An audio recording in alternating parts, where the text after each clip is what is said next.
In the previous video, we looked at preparing and painting the floor. We were super happy with the result, so it was time to crack on and start thinking about stud floor. So here's a short example. Here's our van. We want to lay battens horizontally and vertically throughout the floor.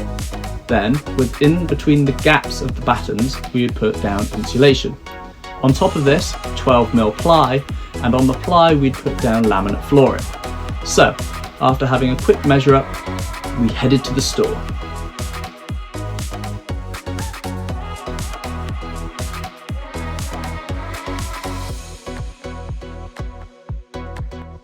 So when you're buying your wood, you just want to check for any defects, check there's not any splits in it, and check it's not too badly bowed. Generally make sure you're buying some semi-decent quality wood. When we were picking our timber at the store, we were looking for defects within the wood. Things like cracks, splits, knots that were going to fall out, and we were being really picky because ultimately you are paying for it, so you want the best quality. We were looking down the timber at different things like twist, the bow, cupping. These are the defects of wood. Now ultimately you don't want any of these, but if there was one I would say you need to avoid the most, it would be twist. The others you can kind of deal with, but twist is just a real pain. After we left the store, a friend of ours said that she had some insulation and some ply that she didn't need anymore. So we went there to go and pick it up. We've got our insulation and our ply board, and we're just heading back to the van now.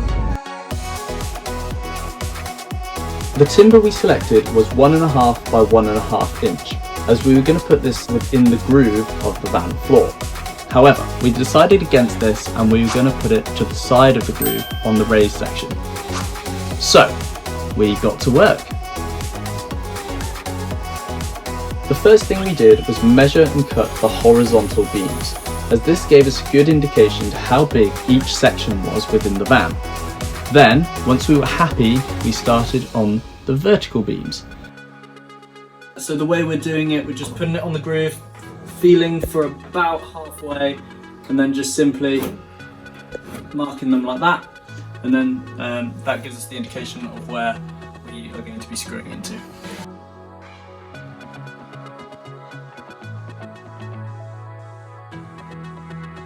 The reason why we staggered it is number one, for support, so the weight's distributed, and number two is because we've put screw holes called screws in here, and we wouldn't have been able to get to those if they were obviously all lined together.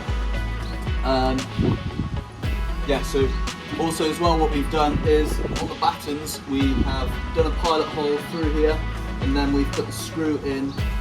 This basically pulls the two together much stronger than just putting a screw straight in.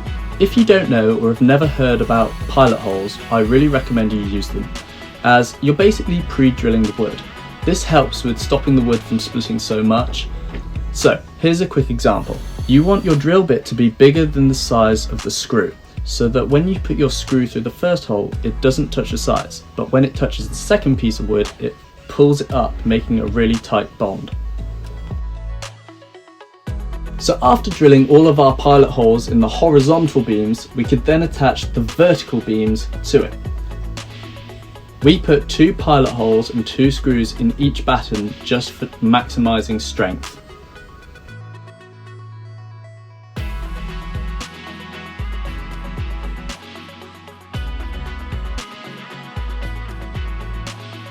We cracked on to get the other sections done, again using pilot holes and 2 screws per batten.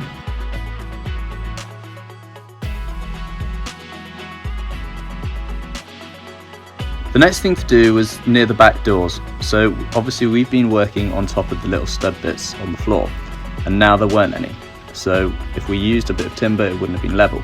So I got some MDF and screwed it to the bottom of the batten to make it level.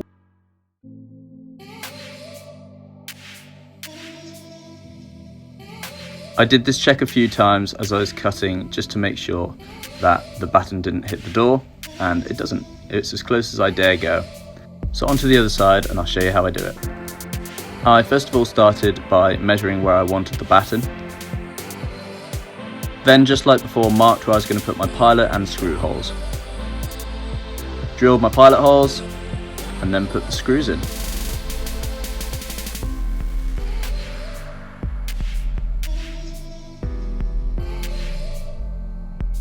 I'm going to be putting 7mm laminate flooring down, so I used this 10mm MDF as a guide, just so that when the door shut I had 7mm for the laminate floor and then 3mm just extra space for give. The next thing was attaching pieces like this along the front, so I drilled 2 pilot holes and screwed the first batten in, and then I went diagonally in with a single screw just to hold the second batten in place.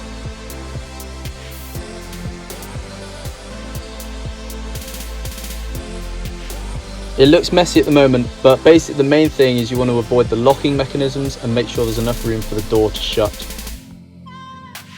This was the finished result. We are really happy with it. However, it's important to note that we started from the front and worked backwards. The first horizontal beam you can see, we really pushed up against the metal, so then all of our measurements were correct as we worked backwards. Hey, it's Dan. Hope you are all okay. Yeah, I'm guessing you're doing the stud floor of your van, which is epic. So I hope these videos are helpful. Hopefully you can do a better job than what we've done. Hopefully our videos will help you not to make mistakes. But yeah, at the end of the day, it's good fun, and yeah, hope you have a great time doing it. If you'd like regular updates, and by regular, I don't mean regular, I mean now and again, if you'd like an update, you can head to our Instagram channel, which is here. You can scan the QR code, or yeah, just type it in on Instagram, where the wind goes.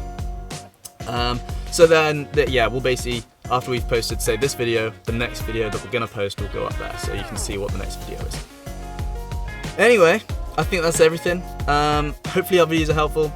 Thanks for liking, thanks for subscribing if you have, and we'll see you in the next video. Have a great one.